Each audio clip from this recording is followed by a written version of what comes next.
Bollywood silver screen presenting man of honour. इस कहानी की शुरुआत होती है सन 1948 से, जहां कार्ल ब्रेशियर को दिखाया जाता है जिसे उसका सीनियर ऑफिसर पानी डालकर उठाता है। कार्ल जब बाहर आता है तो उसके ऊपर दोबारा पानी डाला जाता है, यहाँ तक कि उसके मुंह को पानी के अंदर भी डुबाया जाता है। कार्ल एक बहुत ही गरीब फार्मर फैमिली से बिलोंग करता है जो कि केंटकी में था, पर अब वो यहाँ नेवी स्कूल में आ गया है ताकि यहाँ से ग्रेजुएट होकर वो एक नेवी ऑफिसर बन सके और अपने परिवार की मदद कर सके। लेकिन यहाँ पर जितने भी लोग होते हैं वो सब के सब उससे नफरत करते हैं और इसकी सिर्फ एक ही वजह होती है कि कार्ल एक ब्लैक अमेरिकन है। दरअसल ये वो वक्त है जब काले और गोरों के बीच में बहुत भेदभाव है। कोई भी गोरा आदमी किसी भी काले आदमी को कोई भी अधिकार नहीं देना चाहता। यहाँ तक कि कार्ल जब उस जगह जाता है जहाँ पर सबको एक साथ रहना होता है तो वहाँ पर एक गोरा लड़का होता है जो कहता है कि मैं यहाँ पर नहीं रुक सकता क्योंकि यहाँ पर कार्ल रुकने वाला है। सब उसकी तरफदारी करते हैं क्योंकि कार्ल के साथ कोई भी नहीं रुकना चाहता। कार्ल चुपचाप ये अपमान सह लेता है क्योंकि वो जानता है कि उसे किसी भी तरह से यहाँ से ग्रेजुएट होना होगा, पास होना होगा, तभी वो अपने परिवार को एक बेहतर जिंदगी दे सकता है। इसीलिए चुपचाप वो अपने कमरे में चला जाता है। कार्ल ने अपने घर के हालातों के चलते 7th क्लास में स्कूल छोड़ दिया था, जिसके बाद उसने अपने पिता के साथ खेती की। लेकिन अब वो एक नेवी ऑफिसर बनना चाहता है। नेवी ऑफिसर के एग्जाम में उसे सिर्फ 37 मार्क्स मिले हैं और अब उसे अच्छा स्कोर करना होगा, नहीं तो उसे नेवी स्कूल से निकाल दिया जाएगा।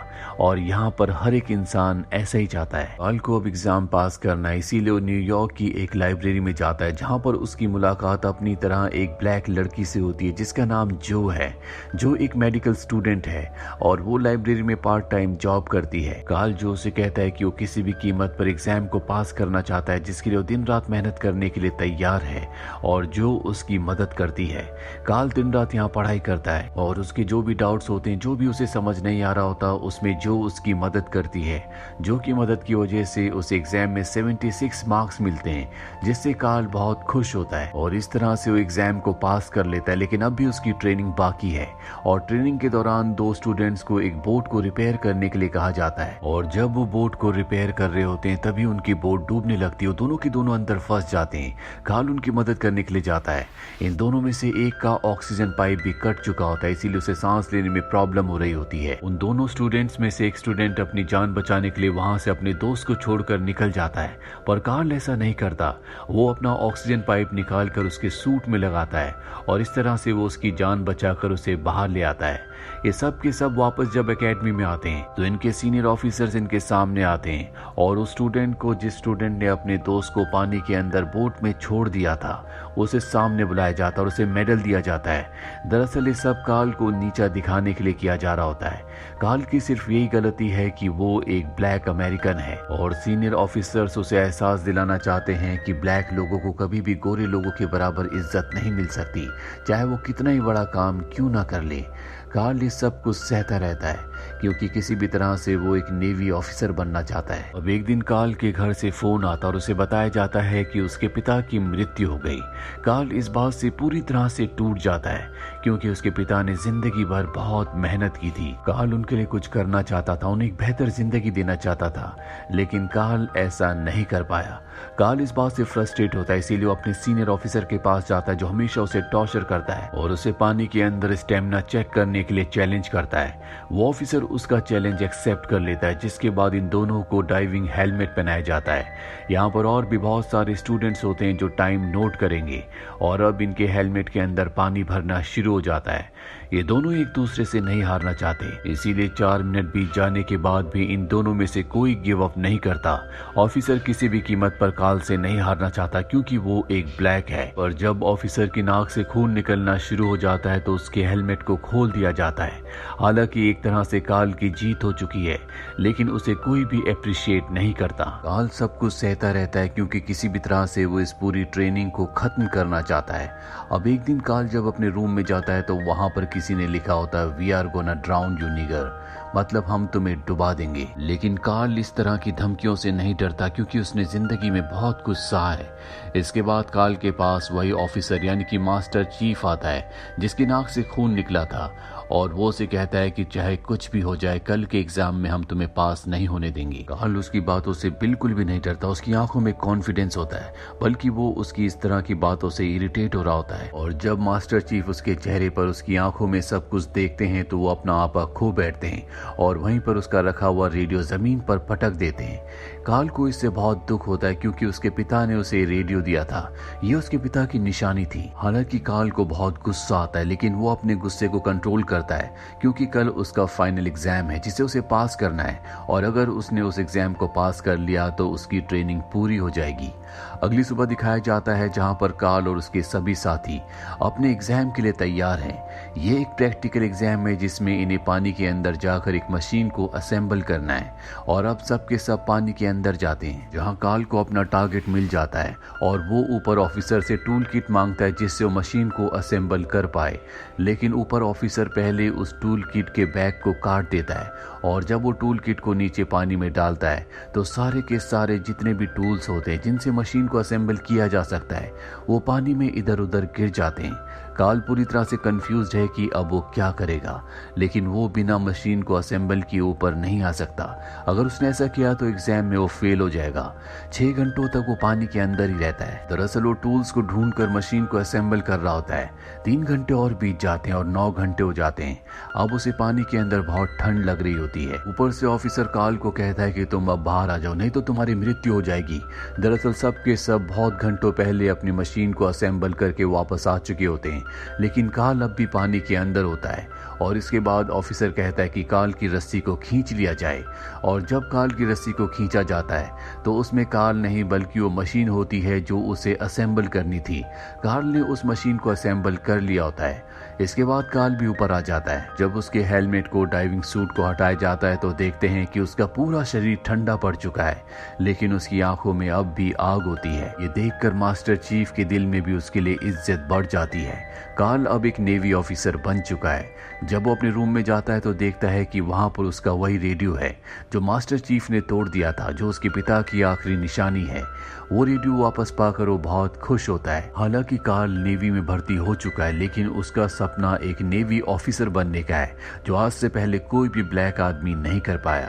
अब उसको कुछ साल बीत जाते हैं और एक दिन उसे एक मिशन दिया जाता है जिसमें उसे समंदर के नीचे एक न्यूक्लियर मिसाइल को ढूंढना होगा और कार्ल अब उस मिसाइल को ढूंढने के लिए चला जाता है। जब वो नीचे होता है तभी उसके सामने एक सबमरीन आ जाती है जिसमें उसका ऑक्सीजन पाइप फंस कर टूट जाता है, लेकिन किसी तरह से वो अपने आप को सबमरीन से दूर करता है और उस न्यूक्लियर मिसाइल को भी ढूंढ लेता है। और जब उस मिसाइल को बाहर निकाल रहे होते तभी उसकी रस्सी टूट जाती है जिससे एक हादसा होता है और इस हादसे में कार्ल का पैर जख्मी हो जाता है। चोट इतनी गहरी होती है कि कार्ल बेहोश हो जाता है और जब उसे होश आता है तो वो एक हॉस्पिटल में होता है। वो देखता है कि उसके जिस पैर पर चोट लगी थी वो पैर कट चुका है, यानी कि अब उसका पैर नहीं रहा। लेकिन कार्ल इन सब बातों से घबराता नहीं है और डॉक्टर से कहता है कि उसे एक सिंथेटिक पैर लगा दिया जाए। जब उसे सिंथेटिक पैर लगाया जाता है इसके बाद वो प्रैक्टिस करना शुरू करता है, लेकिन ये करना इतना आसान नहीं होता। ऐसा करते हुए उसे बहुत पेन हो रहा होता है, लेकिन कार्ल किसी भी तरह से हिम्मत नहीं हारना चाहता। उसका जो सपना है एक नेवी ऑफिसर बनने का वो पूरा करना चाहता है। अब कार्ल के पास वही मास्टर चीफ आता है जो पहले उससे नफरत किया करता था। वो कार्ल को बताता है कि तुम्हें नेवी से रिटायर किया जा रहा है। कार्ल कहता है कि मैं रिटायर नहीं होना चाहता। इसके बाद मास्टर चीफ अपने सीनियर ऑफिसर्स के पास जाता है और कहता है कि कार्ल को 4 हफ्तों का मौका दिया जाए। इसके बाद आप खुद उसकी फिटनेस चेक कर सकते हैं और आपको लगे कि कार्ल नेवी में रहने लायक है तो आप उसे रख सकते हैं और आपको लगे कि उसकी फिटनेस सही नहीं है तो आप उसे रिटायर कर सकते हैं। लेकिन सीनियर ऑफिसर्स उसकी इस बात पर तवज्जो नहीं देते और वहां से जाने लगते हैं। पर जैसे वो दरवाजा खोलते वहां पर बहुत सारे रिपोर्टर्स होते हैं जो सीनियर ऑफिसर से पूछते हैं क्या कार्ल को एक मौका दिया जाएगा या नहीं। अब यहाँ पर मीडिया के प्रेशर में आकर सीनियर ऑफिसर को बोलना पड़ता है कि कार्ल के पास 4 हफ्तों का वक्त है। इसके बाद उसकी फिटनेस टेस्ट होगी। अगर उस टेस्ट में वो पास हुआ तो उसे दोबारा से नेवी में रखा जाएगा। और अब मास्टर चीफ कार्ल के पास जाता है, वो उसकी ट्रेनिंग करवाता है जो ट्रेनिंग बहुत हार्ड होती है। लेकिन कार्ल किसी भी कीमत पर गिव अप नहीं करना चाहता। उसने जिंदगी में जो सोचा है वो पूरा करना चाहता है, इसीलिए वो हर टास्क को पूरा करता है। जहां पहले वो चल भी नहीं पा रहा होता, अब वो भाग रहा होता है। और वो दिन आ जाता है जब कार्ल पूरी तरह से फिट है और आज उसका फिटनेस टेस्ट है। मास्टर चीफ भी उसके साथ होता है। यहाँ पर जो सबसे सीनियर ऑफिसर होता है वो नहीं चाहता कि कार्ल दोबारा से नेवी में आए, इसीलिए वो उसे एक बहुत ही मुश्किल टास्क देता है जिसमें उसे 300 किलो का डाइविंग सूट पहनाया जाता है और उसे कहा जाता है कि उसे 12 कदम चलने होंगे। अगर वो 12 कदम चल पाया तो वो अपनी जॉब को कंटिन्यू कर सकता है। कार्ल को सूट पहनाया जाता है जो कि 300 किलो का है।